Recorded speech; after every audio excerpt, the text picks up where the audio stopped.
Hey, hello! This is Professor Game, where we interview successful practitioners of games, gamification, and game thinking who bring us the best of their experiences to get ideas, insights, and inspiration to help us in the process of getting students to learn what we teach.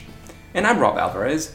I work at IE Business School Publishing, where we create interactive and engaging learning materials. Wow, so today we have Marigo Raftopoulos, and I hope that I got that last name right. So Marigo, are you prepared to engage? Oh, I certainly am. And yes, you pronounced my name very well. Thank you for that. So yes, Marigo is a strategic business advisor specializing in innovation using games, gamification, and experience design. And she's the founder and CEO of Strategic Innovation Lab, and is also the advisor to several technology incubators and technology startups. She's also the advisor to the European Commission's Advanced Digital Gaming and Gamification Program. She works with a wide range of global clients on accelerating innovation using the tools of engagement that are fundamental to game design and gamification. She's been focusing over the last few years on transformation projects applying gamification to the fintech, banking, and insurance industries. She holds a PhD in enterprise gamification and has widely published research on gamification frameworks and methodologies. Her research identified design, taxonomic, and capability elements of gamification that have contributed to exemplary project developments. These findings have enhanced critical understanding of the effective design and best practice implementation of enterprise gamification. So, absolutely impressive, Dr. Marigo Raftopoulos. Is there anything I missed in that intro? Oh, God, no, I don't think so. I think that's about it. I think I should have just summarized that in terms of I'm so enthusiastic about what we can learn from games and game thinking to change the world. So that's probably a better summary of my experience, I think. So that's something you share with all of us, the engagers over here. And the first thing we would like to know, Marigo, is what would a regular day with Dr. Marigo look like? God, I really don't know how to answer that one because every day is so different, and a lot of it depends on whether because I do travel a lot. I do a lot of work overseas as well. So, if it's a typical day whilst I'm sort of on the road and traveling, I think it's very different. A lot of that is about meeting people all the time. So I almost barely touch my laptop and because it's always meeting and engaging with people, and a lot of the time it's just other running workshops. So I've got sort of a methodology which I'll probably sort of talk about later in terms of running those workshops. So very often before the workshops I'm madly shopping for different sort of quirky things to use during workshops as material that I sort of gather together, put it in parcels, that kind of stuff. So it's a lot of fun and I work. completely testify to that. In Gamification Europe, you made some magic tricks and suddenly some balloons showed up in our showed up tables. out of nowhere. That's right, exactly. And then when I'm not in sort of client facing or workshop or traveling mode, a lot of it is in like deep analysis. So in terms of the research that's done, we've collected the data from either the games or either the material that used to develop the games or the experiences. It's deep analysis. So it's sort of sitting alone in front of my laptop or sort of spreading all the material around me. Very often it's taking that material outside into the wider world. I had a wonderful interview with some of the founders of a certain game company, and they told me that they didn't understand why people in gamification were looking to games for great experiences, because what game developers do, they immerse themselves in real life, in what normal everyday people do, and find the magic in that. So I took heart from that a few years ago. It's in terms of finding the magic in what everyday experiences people have.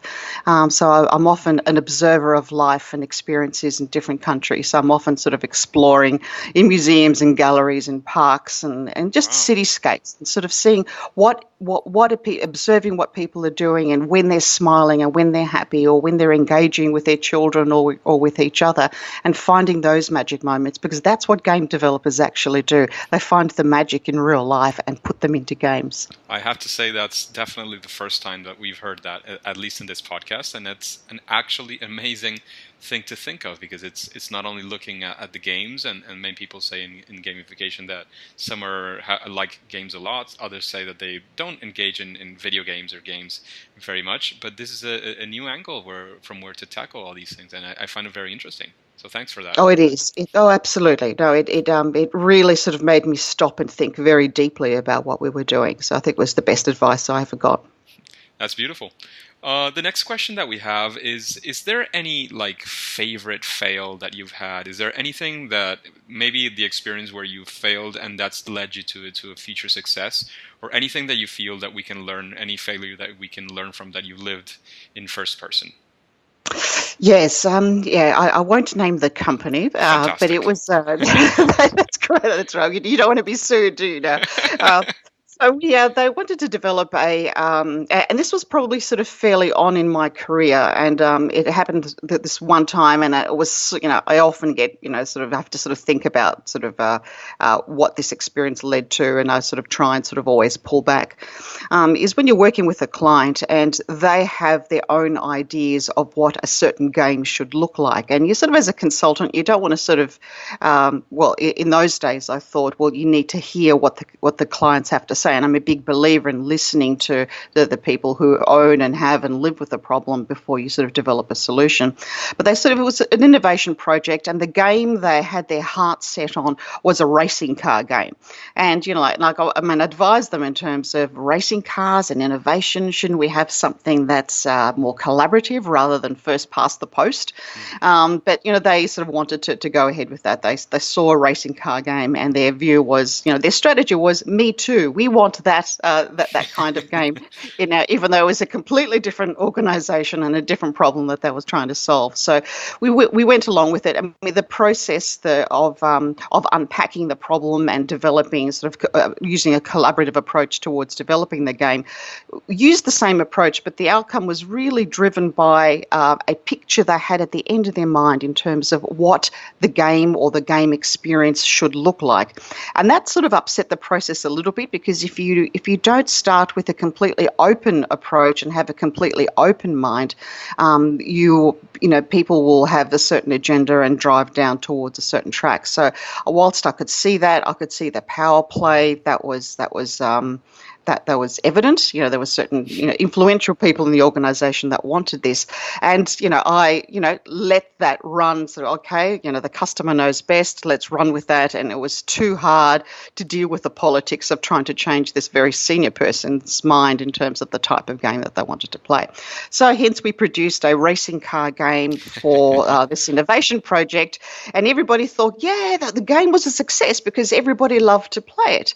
But then once the hype died down, it's like, yeah, but what's the innovation angle in this? So then the floodgates opened. Great game, we spent a lot of money, but how is it going to make us innovative again? Can you just tell us that? So, so everyone was ducking for cover after that. So that was sort of the worst experience I had, and I learned a lot from that in terms of what true open-mindedness about a problem is and what true collaboration really means, and also allowing the problem to speak to you rather than sort of try and corner it too much. Yeah, we've talked about this with the engagers more than once, saying and remembering the importance of simply understanding really deeply what your problem is, what your engagement problem is, what you're looking for with whatever solution you're trying to design. And of course, never start with a solution in mind, actually start with a problem in mind and build a solution around that. And I think that would be my key takeaway from your experience. What would you say is in a sentence or two, is your key takeaway from that experience, Marigo? From that experience is, apart from keeping a completely open mind about what the problem is and what the potential solution should look like, but a lot of it is actually managing the internal expectations of an organisation or the clients in terms of what they believe or think an optimal solution is, because very often a client will most likely start with a solution in mind, and it's very difficult to get them to let go of that and be open to a very open and collaborative approach to problem finding and solution development. Definitely. So in your experiences, engagers, if it's perhaps more towards a classroom, towards a university, your school, there's that there's also some politics involved. There's some people who hold the power, and there's some people who make decisions, and you have to also play that game. You have to know that game's out there, and that you have to, in a way, you're playing it every day. But maybe now think more deeply about it. If you want to create something new for your class, it's something that you have to consider as well. So consider all those people that are influential in the organization as well. And now, Absolutely. yeah. And now I would like to shift completely now. Instead of going for the worst experience, I would like to shift and ask you, what is the biggest challenge that you've had and actually solved using either gamification, game thinking, however you want to look after it? Well, the biggest challenge I'm facing is right at this moment, and I can't say that we've solved it yet, but I'm loving the process in terms of trying to unpack it. So I'm working for a private client, private investors who have invested in a new cryptocurrency. So now we're sort of preparing for the ICO, which is the initial coin offering, and also how do we engage with potential buyers of this crypto coin. And so it's been a real challenge because public knowledge or awareness of cryptocurrency is very minimal at the moment, and there's a lot of misunderstanding of what it is and how it can be used, and there's lots of different markets. So you're looking at so we're building profiles of potential buyers or investors in cryptocurrency, and because we're starting with very little information base, so rarely sort of in the projects that I've had so far, or in any project where you're dealing with an innovative product, your base knowledge is quite minimal. Like, who are the buyers? What are they thinking? We're making a lot of estimates, so there's a lot of original research going into sort of building those buyer profiles. And at the moment, they're looking to be very different, very distinct, and having some of those commonalities are being really difficult to find at the moment. So in terms of, some people say, well, but what are the engagement tactics we're going to use? Are we going to use games and experiences? I'm like, unless we understand who it is that we want to engage with and what is it that they currently understand, what do they know, and where are they going to learn about what crypto is before we offer our own product out there, we really will be shooting in the dark. I know we have to start somewhere, but it's been a fantastic challenge because we're dealing with a new product that is it's so innovative and so leading edge at the moment in terms of sort of what's happening in the financial market and currency market. It's exciting me deeply at the moment. So but once again, haven't solved it quite yet, but I think I'm very confident in the approach that we're using. So this ties quite well into the next question, and it would be, what is that process that you use to follow when you want to apply gamification to a certain situation, like the one that you just mentioned, or maybe another one. But what's the usual the actual process that you follow if you're going to tackle a situation through gamification? Yeah, I have a process that I've evolved over time, and also that evolved out of my PhD research, which I finished about sort of 12 months ago, almost 2 years ago now. It's called the Gamification Design Sprint. So what this does is it has a deep methodology, and this it's similar methodologies of design sprints that that Google operates and a lot of other sort of big organisations. But I've adapted that process into looking what is the best process that we have in terms of how people design products, experiences, processes, etc. So the process, the gamification design sprint is a whole process that goes through different phases, but it actually gives people gaps in time as well. So rather than run a single workshop and from that single workshop you pull out the materials, we have sessions where this can run over 1 or 2 weeks preferably. So we run a session and it all starts with sort of problem definition, unpacking the problem, looking at sort of how the system works. So a big part of this is using systems thinking just as much as games thinking, and perhaps more importantly so, to see how the overall system of what it is, of the problem that we're trying to look at, understanding very deeply who are the players and what are the systemic constraints of the industry or the process that we're looking at. And then you sort of give gaps over time. So we make assumptions and make a hypothesis during the workshop session, and then we leave half a day or a week between that so we can go out and find the facts, and we build artifacts. So there's a lot of visual thinking. Post-it notes we use, but we actually build models of the problem and then sort of eventually build models of the solutions. And that's sort of what it is right from the day one. You are building a visual model of not only the problem but the eventual solution. So you can actually visually track how that problem and the solution evolves over a week or two, depending on how much time we've set aside for the design sprint. That's fantastic. That's very interesting. Marigo, is there anything else you would like to add from that challenge that you're facing right now, or from your process that you would like the engagers to stay with? I think it's building visual representations. It gets a different level of engagement from people. Like with most projects, I go through an interview phase just to find out exactly from people what is their perception of the problem and what do they think the solution may be. So when you're talking to people, the talking is a great skill that humans have, but the original skill that humans had was building things and building models and replicas and drawings and things like that. So as part of the especially the problem definition phase and potential solution development phase, is to use visual representation of what the conversations are right from the very beginning, because you can see it in the face of the people that you are working with. The minute you ask them to build a model, you can use Lego. I use other materials that sort of architects and engineers use in terms of building models.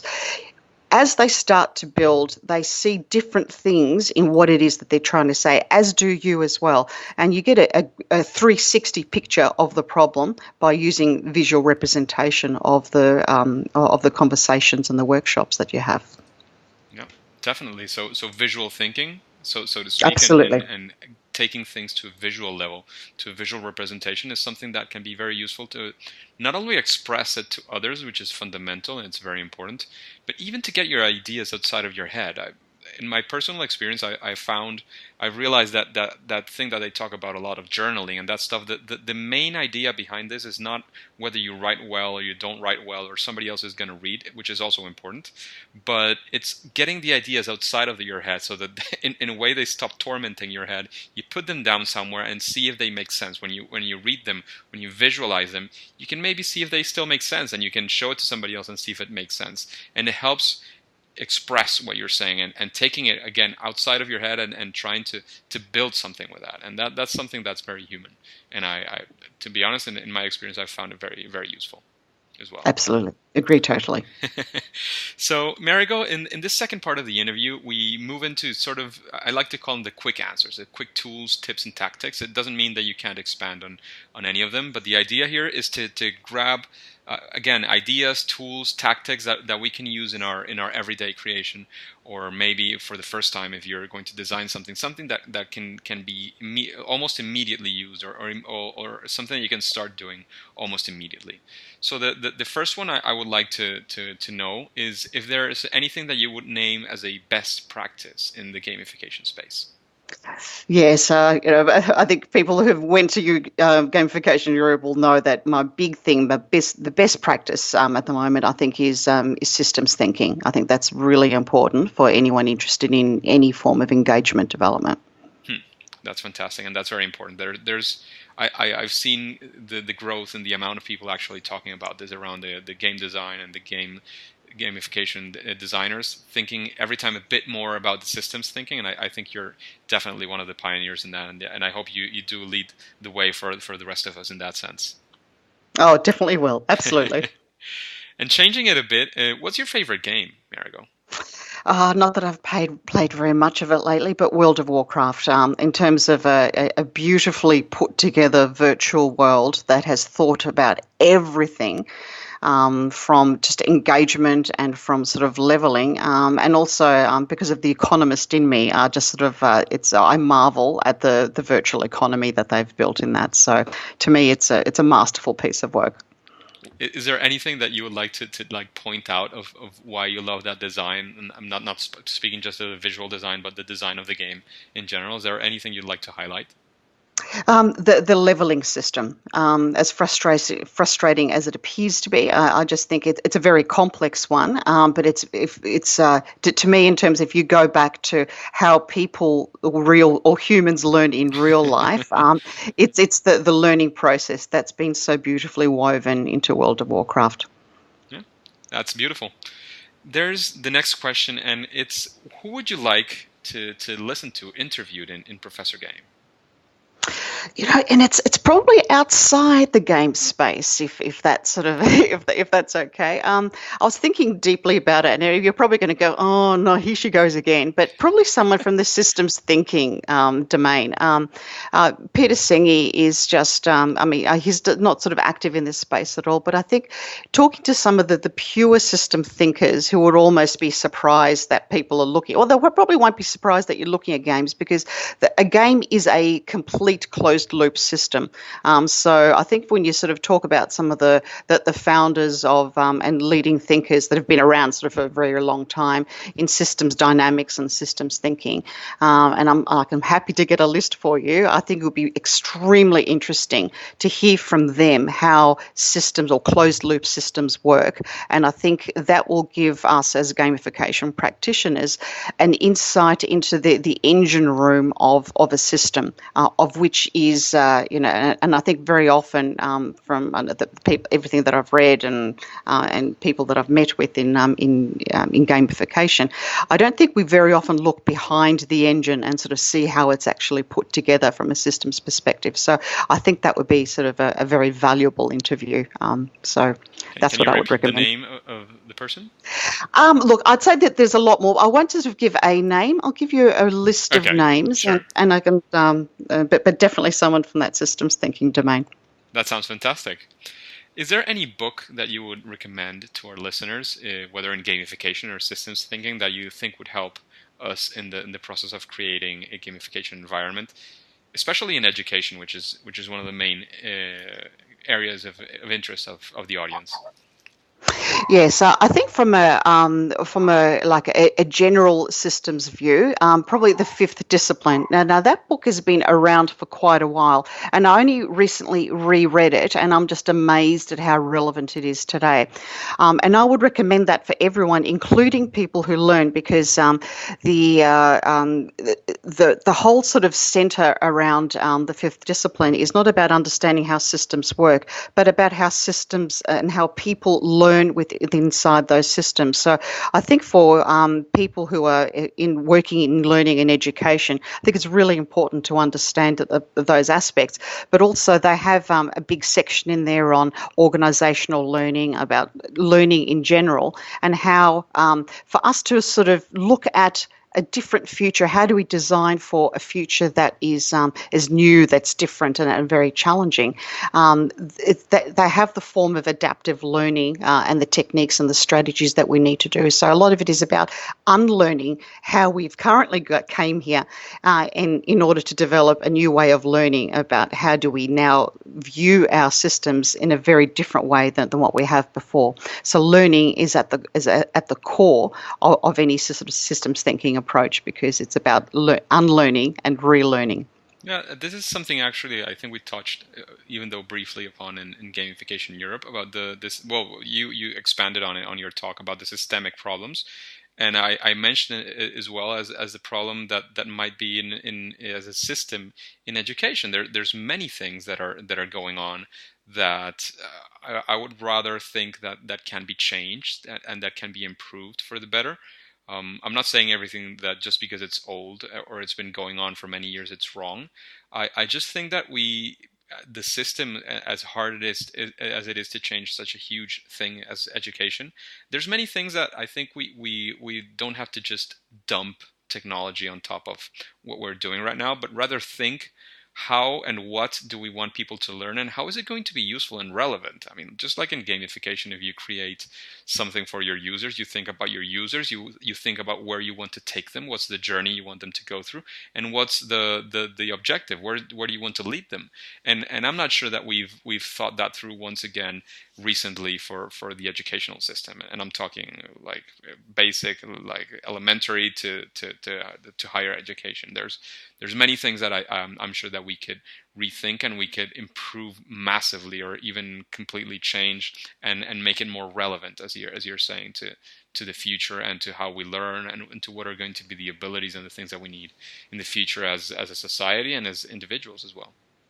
Yes, exactly. And there's lots of great thinkers in this space as well, which is really exciting to see. So in terms of, apart from fifth discipline, in terms of its sort of more holistic and overview over the whole thing, specifically Prinsky and James Paul Gee has done some beautiful work in the whole sort of games and games for learning space. And I think Gee's work is just so magnificent in terms of the notion that sort of sticks with me is the whole affinity space when one creates in learning, and how sort of games and play is a part of that. But if you just sort of think of that beautiful phrase, affinity space, and that all of a sudden it changes everything in terms of how you perceive your learners and the material that it is that you're teaching them or facilitating learning of. It just, even just changing the names of what it is that we do as teachers and educators, changes starts to sort of have a bit of a ripple effect in terms of how you start to view everything it is that you do, and how we could sort of rethink that. Yeah. So that were the other two books that I would add to that. Definitely. So the next question is, what do you consider is your superpower when you talk about gamification? What's your sweet spot? For me, it's definitely in the explorer phase. So whilst I know explorer is a type in some ways, but I think I'm a great. That's my biggest superpower is exploring. So I can explore into like sort of worlds unknown, whether they are sort of the problem world or the solution world. I sort of delve deep. So I ask the why, and look in using sort of all the other superpowers that goes with that, sort of intuition and courage and fearlessness and things like that. And I suppose it's easy to do that as a consultant, because you're not sort of part of the problem. But I always find that sort of when you have got that sort of explore, and you have the courage to sort of go into that sort of explore mode, you do frighten the pants off your clients, but they also thank you afterwards as well, because someone has to do it, and very often it doesn't come from within inside an organization, unfortunately. Yeah, definitely, and it goes along very well for somebody who went for a PhD, and you have to be very curious to find out about new things and do Oh, research. yeah, and a touch crazy as well. The next question that we have, this is a question I'm going to pick right now. Well, not pick, it's going to come up randomly from questions that we've received from the audience, but I can promise you that they've been checked before before they arrive here, so it's not going to be a random question. So Okay. let's get it here, and here we have a science teacher. This is a very brief question in what she has, and might be a bit broad, so however you want to tie it together and to bring it to something a bit more concrete, please feel free. So she's a science teacher. She's a chemistry teacher, and she's asking how would be like the first thing that you would try and attempt in a science class with kids. What's something that you would do to help them get more engaged with the classroom, with the class that she would be teaching in a chemistry. I think she says here it's seventh grade. So well, but seventh grade is just as good as sixth or eighth. So somewhere around that. Is there any recommendations you would give her to get started? This sounds like a teacher that she's never tried any gamification in her classroom. Yeah, I mean, I would try with rather than go into well, I know where I'd like her to lead up to, but I think initially with the material, it's like things that are very tactile, particularly for with that year level and with that topic. It's quite sort of it can be quite esoteric until they actually start to work with Yeah. experiments and things like that, which is standard and all very good. But I'd like to see them engage with actually tactile things. So like get them to work with the art teacher, for example, and get them to build a model of molecules or something like that. So Mm. if you get the kids to actually build the molecules and see what that actually looks like, and this is where I love the new phase of how learning develops, is that I'd love to see the science teacher work with the art teacher to not only sort of visualize it, but to get the kids to build molecules and then in science get to put them together in ways that can actually teach the material that it is that we want to build. So I would definitely start with that, sort of have this union between art and science, because at the end of the day, that's what games are, that combination of art and science. And then eventually, depending on how they go, playing those citizen science games, and there's a lot of them at the moment, and obviously the most famous one is Folded. Folded is designed for even very young kids to actually play as well, as long as they just enjoy puzzle making or whatever it is that they will actually sort of engage with that material. So I would really love them to start with the tactile first because that is the most human response, and then to actually see how it works in a digital game. So say by the end of the year or at the end of that particular subject would be a beautiful, well-rounded experience for them. That sounds beautiful. Thank you very much. So I hope that we answered the question of this teacher.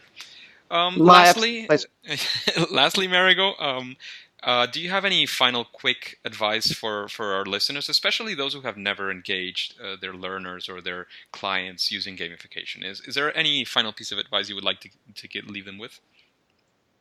I think it's just embrace humanity. And I think we tend to lose a lot of that because we're so seduced by technology at the moment, as technology has caused problems or technology is going to solve problems. I think a lot of it lies in the human heart. And I think re-engaging with people in a true and meaningful way is the answer to not only a lot of the problem solving, but also how do we, in terms of it gives us the main impetus to start sort of solving the problems in a really sort of sustainable way. And I think you see a lot of, humans are left on the sidelines, like, oh, AI is going to take over everything. So we sort of talked ourselves into oblivion. And I think a lot of the problems that we have at the moment is because we have listened to people or truly engage them in a way that is meaningful. So, I mean, I know sort of, like I said, one of the chapters in my book is called "Reality is Beautiful," and I think that's where we really need to start positioning ourselves. Is don't get so carried away that games have the answer to everything. We as people have the answers to what it is that we need to do. And I think once we start engaging with ourselves in a meaningful way, and that is actually not an easy thing to do because I don't believe that we have been taught as people how to meaningfully engage with other people. So I think if you start sort of saying, so how do I engage with people and how can I better engage with that? Not only will you solve half your problems, which is sort of what actually happens in my workshops after we sort of unpack all the problems, in the process of designing something, they realize what they're doing wrong in a normal everyday sense that's actually created those problems. So starting with humans first, we're really going to make a lot more traction in problem solving and eventually building games that are just magnificent and beautiful to play. That's beautiful. Last thing, Marigo, is how can we connect with you? And then we'll say goodbye. Okay. Well, email's usually best because I work in all time zones, so I never really know where I'm going to be. So Marigo at strategicinnovationlab.com. So I think you'll, they can contact you through, contact me through you if they need be. But, always happy to chat to anyone because to me, it's engaging with people and what they're working on that I think is most exciting. That's fantastic. Thank you very much once again, Marigo, for giving us all these insights, all these golden nuggets. And it's time to say game over. Okay. Thank you. Bye-bye. Engagers, it's fantastic to have you around. This podcast only makes sense with you. So let's connect on Twitter so you can let me know who would you like to have as a guest on Professor Game. Amazing people such as Marigo Raftopoulos are available to chat with us. My Twitter account is @RobAlvarezB. Let's get the conversation started. I'm always sharing content on gamification and especially around education. Hey, wait. Don't click continue yet. Do you want to know how Ahmad Hossam lost 26,000 points in his own gamification design? Listen to the next episode of Professor Game. See you there!